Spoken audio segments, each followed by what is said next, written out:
Have you read a story in the Draoithe Saga and come away with a classic case of immersion after effect? Let me guess, there are questions which remain unanswered even as the magic expanded, adding another layer to the dream. The grand desire to turn the page to discover what happened next ended with the last leaf turned. If you're asking where the remedy for the book hangover is, you know the answer: read another story. But you aren't ready for the next tale, not yet. The dust needs to settle before you pick up the next volume. So you have found your way here. You aren't alone. Even the author can't get enough. As you hear this, Ophelia Key writes on. But allow me to offer you a possibility, a reflection on the tale you recently finished, and a way to revisit the story to ease the story blues. Welcome to the Draoithe Saga After Party. Warning, spoiler alerts ahead. Turn back now if you wish to read the story blind. All right, let's just dive right in. We've got some incredible source material in front of us today. Excerpts from Quest for the Valkyries by Ophelia Key. We're talking this blend of paranormal romance, urban fantasy, magical realism.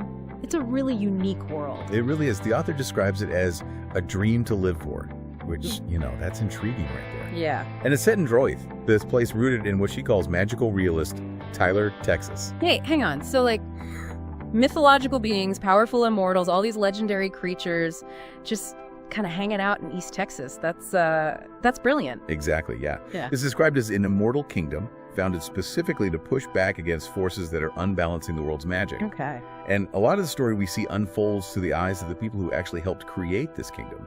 And they often find their own balance, their own power through their fated partners, their life mates. Life mates, got it. And our specific focus today, right, is this group that makes a pretty dramatic entrance. The Dragon Knights. Dragon Knights. Ancient, incredibly powerful, and their arrival at Draoithe seems to be this major catalyst for the kingdom's next big challenge, finding some lost Valkyries. Exactly. So our mission for this deep dive is to really explore who these Dragon Knights are, their history, their fundamental nature, what makes them tick, their purpose. Okay. And understand how their appearance in Draoithe really ignites this crucial quest. Okay, so let's go back. Way back, apparently. The source says, 929 years ago? Yeah, 929 years. That's when an ancient shaman, one skilled in something called ergisetter, necromancy, dark arts, pretty heavy stuff. Definitely heavy. Right, resurrected 7 men. But he didn't just bring them back to life, he transformed them into dragon knights and bound them together as brothers in arms. So they weren't just random dragons popping up, they were actually made with a specific job. Precisely. Their original purpose, right from the start, was to be protectors of the realm. Protectors of the realm. They served the Druid kings, specifically the High King of Leinster. Okay, what does that transformation actually mean for who they are? Were they still human underneath it all, or? Well, the source says they were once human souls, powerful warriors. Right. But using magic drawn from the netherworld, that dark magic, again, they were turned into invincible immortals. Invincible immortal. Yeah. This gave them incredible powers. Control over fire, the ability to shift into these massive dragons, access to both our world, the Lean Deal, and the netherworld. And they also gained this second sight. Second sight? What's that? It let them instantly see the true magical form of any non-human being. Like they just knew what you were. That's fascinating. A kind of built-in lie detector for a magical identity. But this incredible power, it came with a serious catch, didn't it? A bond that wasn't exactly, voluntary. No, not at all. They were explicitly collared to serve the High King. Collared? Like literally? Literally. The source describes an actual iron collar. It caused them pain, but it also linked them telepathically, mind to mind. Okay, so practical for missions, I guess. Made coordinated stealth operations easier, sure. But it really underscores that this whole existence, this service, was forced on them. Completely forced. So there are these powerful tools for the king. What did being protectors actually involve day to day? Was it just fighting? Oh, much more than that. Protectors, yes, but also the realm's police force, wardens, security. They even managed the kingdom's finances. Seriously, finances? Yeah, keeping the coffers, tracking taxes, hearing complaints from the people, even sentencing criminals. They were deeply embedded in running the whole kingdom. So, immensely powerful, magically created, forced servants running security in the treasury. But even with all that power, they had this weird limitation, something they couldn't do. They did. A big one, actually. To use some of their magic, specifically flying in dragon form, they absolutely had to have a handler, or what the source sometimes calls a Valkyrie. Wait, they couldn't fly without someone else? Not in dragon form, no. Without a handler, a dragon was limited. They could read magic, breathe fire, see those netherworld reflections, and shift forms. But shifting only worked if they were currently serving a king. Okay, that's a crucial detail. So, who were these handlers? What was their deal, besides enabling flight? They were people who swore fealty, not just to the dragons, but to the king too. They were called weary. The source uses the term submissives. And their oath, their fealty, had this critical magical effect.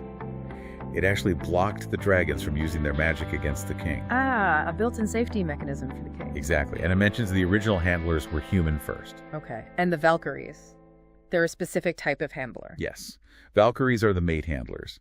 They form a permanent bond with a specific dragon. A permanent bond, like the life mates. Seems very similar, yeah. And this bond is transformative for the handler, too. Once bonded, they gain wings themselves, become immortal, and can fly with their dragon, telepathically linked. Wow, okay, so they become flyers, too. Right, and the source makes this direct connection to Norse mythology. It says these mate handlers were called Valkyries, fought with their dragons, finished off fallen enemies. And these real stories influenced the myths we know about Odin's battle maidens having feathered wings. It's a neat layering of myth and the story's reality. Now, you mentioned submissives. The source touches on something potentially uncomfortable about this handler system, right? It asks if they were basically sex slaves. How does the narrative deal with that? It addresses it head on, actually. Through the perspective of Luke, the dire wolf king in the present day, he finds the whole idea appalling and disgusting. Okay, good. But then you get the perspective of Ash, one of the dragon knights. Yeah. He claims the women traded themselves for the chance to fly and fight. And he's very firm. I abused no woman. Conflicting views there. Definitely. But the narrative sort of lands on Luke's side, acknowledging his view that the old system was inherently wrong.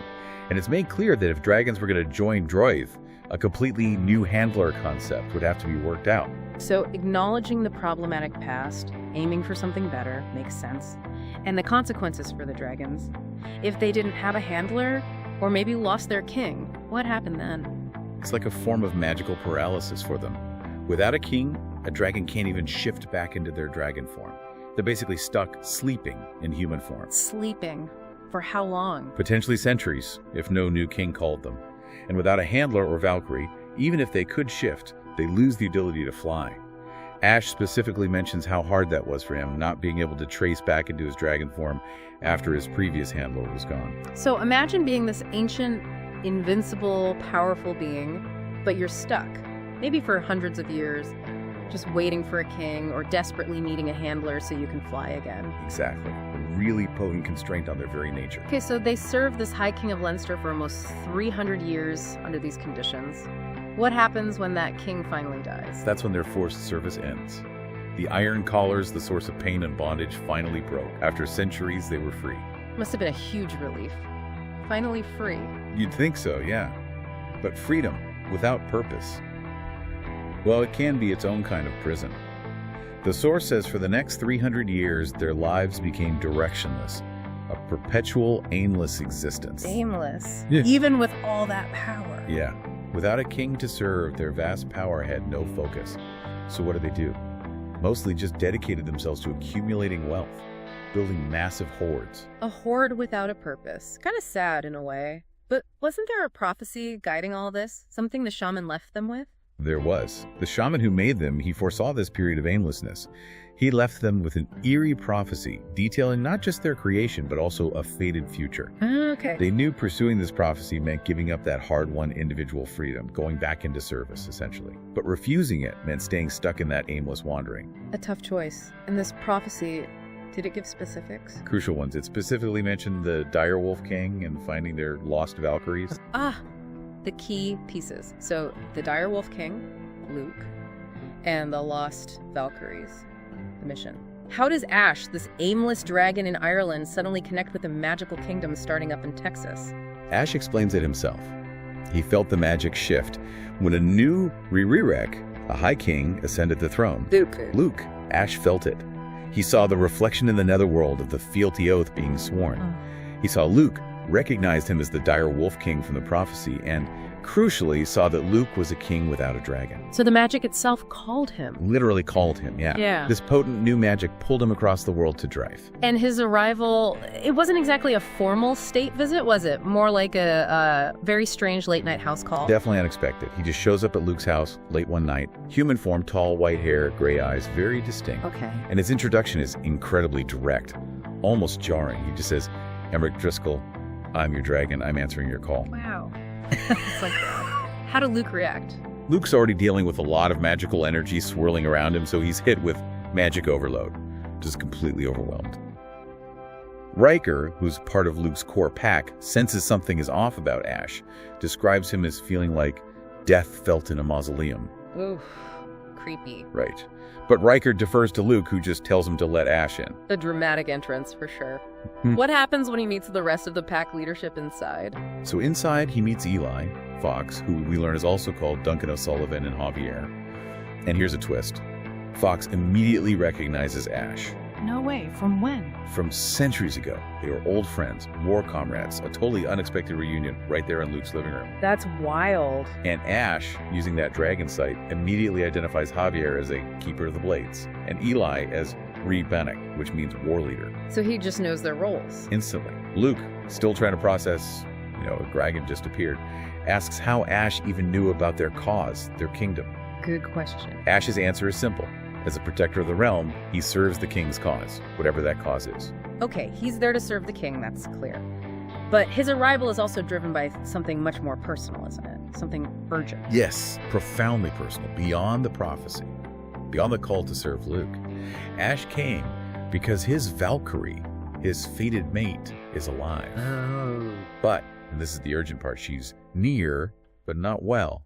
He heard her echo in the netherworld. Echo, what does that mean? It's a terrible sign. It means she's dying. His absolute priority is finding her and saving her now. Okay, that adds a whole layer of desperation. And to get the help he needs, to pledge himself fully, he makes this unbelievable offer. He really does. He explains the dragon nature first. They're natural treasure collectors, they're excellent with money, and they build these hoards specifically for the king's use. Right, the hoard. And because he was sleeping kingless for those centuries, Ash has amassed, considerable wealth. He estimates it's in the billions. Billions, with a B, just sitting there. Just sitting there, in Ireland, presumably. Yeah. And his offer is straightforward. Yeah. Turn over the entire hoard to Draoithe. The whole thing. The whole thing.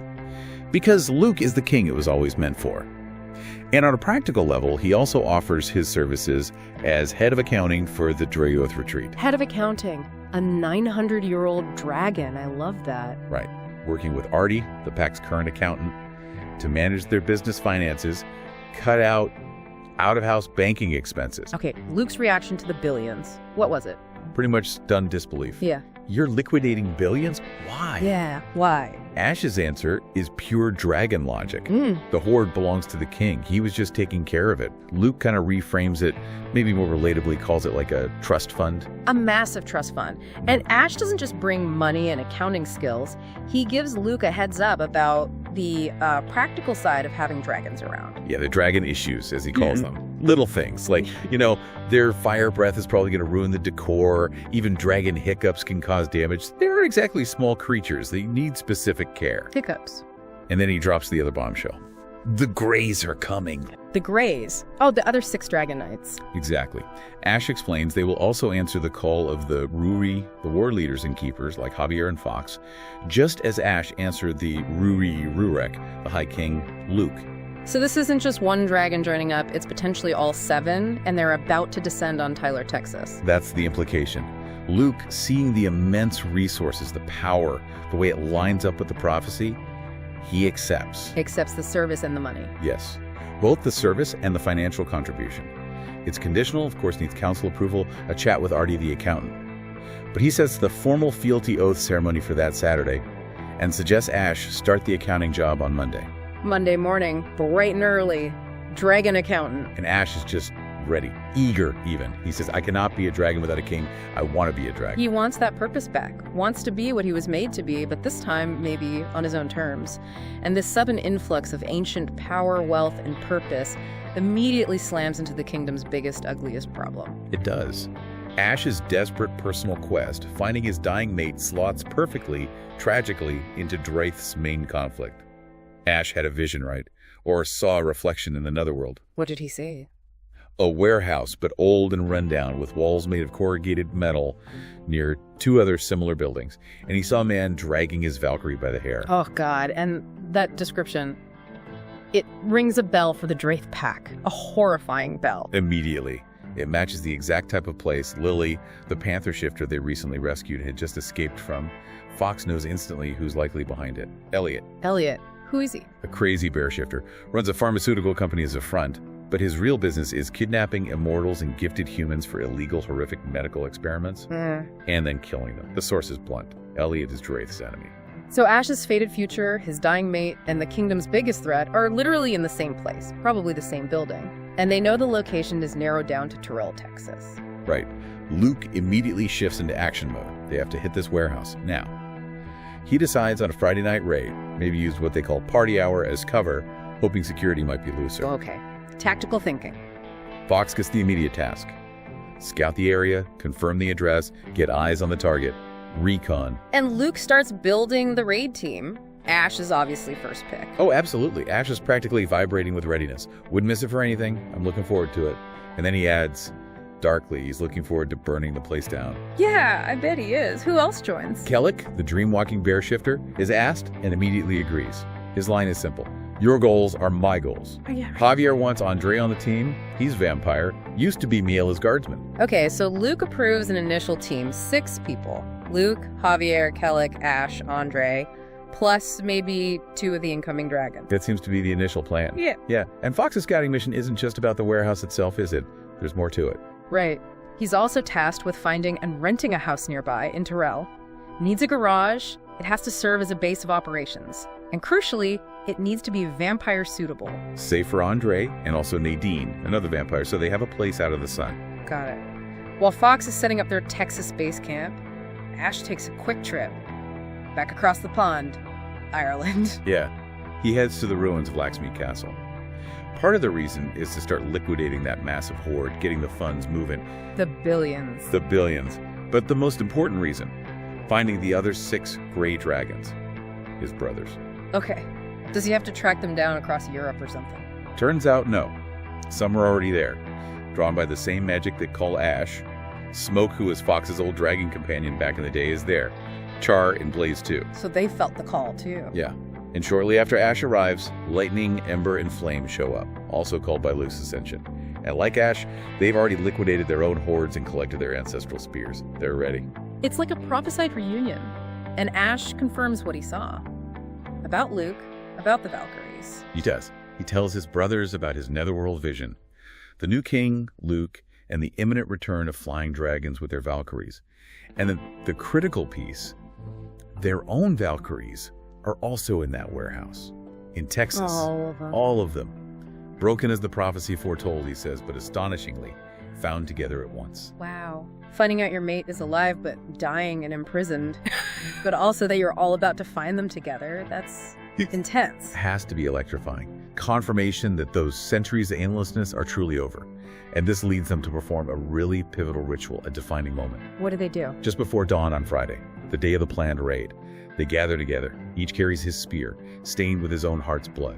Powerful symbolism. Definitely. First, they pledge allegiance to Ash, recognize him as the Lord of Dragons at Draoithe. They do it in the original order they were created centuries ago. Ash accepts the leadership. Okay, Ash is their leader now. Then, one by one, they kneel before Ash, and they pledge to serve again, this time as Knight Protectors of the Realm, under his command within Draoithe. And as each one pledges, Ash places a new collar on them. Collars? Again? After the whole forced servitude with the Iron Ones, why would they do that? But this is the crucial difference. This time, it's entirely voluntary. Ash stresses this. They are free men choosing to serve. Okay. This was a deliberate decision they made, apparently after centuries of deliberation during their aimless period. They wanted to regain that mind-to-mind telepathic link they lost when the Iron Collars broke. They missed the telepathy. They felt it was wrong to have those 3 centuries of individuality. They believed they were fundamentally meant to work as one unit, to think and act collectively. Ash explains they can now think alike, share knowledge instantly, though they can filter thoughts if needed. It's not a total hive mind.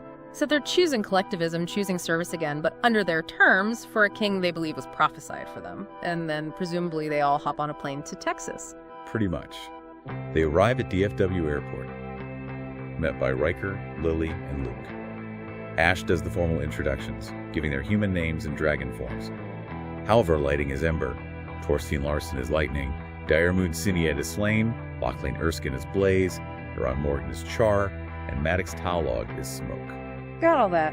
And he introduces them collectively by their chosen title, Dragon Knights, Protectors of the Realm. Their first meeting with some of the key Draoithe members sounds like it might have been a bit eventful. Very eventful. They meet Kalik, the Dreamwalker Bear Shifter, and Mahala the Vampire Princess, Seer, Kalik's mate. Powerful individuals. Right. Kalik, with his abilities, immediately picks up on the necromancy used in the dragon's creation, and it makes him uncomfortable, you can imagine. Yeah, necromancy tends to do that. And Mahala, well, she's a Justice, a Seer, and she was imprisoned by Elliot herself. She senses their fundamental nature as dragons' worn servants. The source notes here that dragons originally created vampires in this world. Wait, dragons created vampires? Sure. That's what the source says.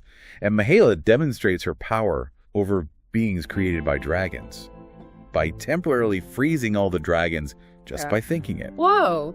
She just stops them. Mentally. Yep. A serious display of her inherent authority. Talk about a power dynamic shift. Oh, kidding. The ancient creator is basically getting mind-controlled by a vampire princess. And how did Kalik react to all this? Kalik is fiercely protective of Mahala. He apparently roars at the unbonded dragons when he senses them looking at her with inappropriate desire. Sets a very clear boundary right from the start. Okay, so introductions made, power dynamics established, maybe a little awkwardly. The mission plan for the warehouse raid gets updated, right? The team size must have ballooned. It's now 13 strong. Luke, Javier, Kalik, Andre, Mahala herself, Ash, and the 6 newly arrived gray dragons. 13, okay. And the dragons, naturally, want to be front and center. They volunteer immediately. Take point, they say. We're invincible. Let us prove our worth. Makes sense. Let the invincible guys go first. The rest of the team are designated the cleanup crew. The plan is clear. Secure the first warehouse, where the captive bear shifter is. Get him out. Lightning offers his dragon blood as a last resort to strengthen him, though they all know it's dangerous. Right, the dragon blood thing. Then, take the second warehouse, where the women and their Valkyries are being held. Finally, burn both buildings to the ground. Leave absolutely nothing behind. Burn it all down. Very dragon. What about the practicalities? 13 people, vampires needing dawn protection. Logistics get discussed. Riker's driving, gonna need 2 vans. Andre, being a vampire, absolutely has to be back before dawn. Luke and Blaze offer dragon blood for sustenance during the mission, but Andre declines. Finds the idea unpleasant. Can't blame him there. And Mahala insists on going on the raid, despite Kalik being understandably protective. She wants to be there. Okay. Looking beyond just this mission, there's talk about the dragons fully integrating into Draoithe. Joining the council, pack activities, training. Yeah, they express that desire. They want in. It's noted they use staves as their primary weapon, not iron swords like many others. So that's something for the council to review regarding training. Okay. But Javier brings up a really important point. For full integration into the pack structure, they must find their mates first. Their Valkyries. Ah, right. That's a prerequisite. Luke agrees. He sees it as crucial for keeping the pack balanced. You suddenly introduce 7 incredibly powerful, ancient, unbonded male dragons. Finding their mates first helps avoid angel chaos, the whole harem issue the source mentions. So finding their mates isn't just personal, it's necessary for joining the community properly. Throughout all this action, we keep getting reminded of their unique dragon abilities, beyond just fire and shifting. Yeah, that dragon sight keeps coming up, that innate ability to just see the magical nature of others. It's how Ash knew Javier was a keeper of the blades instantly. Other dragons use it too. Ember apparently knows his future mate is a vampire panther. Blaze knows his is a Bounds Duhachi. Lightning senses his mate is literally in the house next door to the target warehouse. It's like a magical GPS combined with an identity scanner. And the dragon blood sounds powerful but risky. Definitely portrayed as a last resort. It can lend their immense strength, maybe prevent a soul from entering the netherworld, but it could also impart flame, cause fiery hiccups. It's dangerous stuff. Fiery hiccups. Okay, noted. And lastly, that telepathic link they chose to reestablish with the new callers. How does that compare to other mind communication we see in Draoithe, like Calyx? It seems distinct. Their new voluntary callers give them that direct mind-to-mind telepathic link with each other, and with Ash as their lord. Yeah. Pure thought sharing. This is contrasted with Calyx's ability, which is called dream talk, described more like slipping into thoughts, echoing, influencing, rather than direct transmission. And interestingly, the dragons sense that Luke, the king, has a similar ability, maybe even stronger. They note he can dream talk in all the minds, make it in the Dreamwalker. So, multiple forms of mental connection happening, but the dragon's chosen link is unique to them. Wow, what a journey we've tracked here. From a shaman's dark ritual 929 years ago to a desperate rescue mission about to kick off in modern-day Texas, ancient dragon knights, a new magical kingdom, a psychopathic bear shifter. It truly is quite the setup. And these aren't your typical fairy tale dragons, are they? They're complex, forged by necromancy, burdened by centuries of forced servitude, who have now deliberately chosen a new allegiance, a new purpose, driven by prophecy and the need to save their mates. Yeah. They bring staggering power, unimaginable wealth, but also this really complicated history and that unique collective bond through those voluntary callers. It really makes you stop and think about the implications, doesn't it? Yeah. I mean, consider their origins: necromancy, forced service. Their past role as protectors who enforced an ancient code, which, we learn, involved creating dragon-sworn servants who turned out to be vampires. Right, they literally created another immortal race as servants. So the final thought to leave you with is, can beings like this, created from dark magic, whose history involves coercion and creating servant races, can they truly integrate into a kingdom like Draoithe? A kingdom explicitly founded on finding balance, personal choice, fated mates?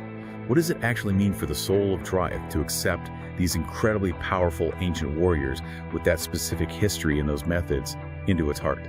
Thank you for your support. For more, visit opheliakey.com.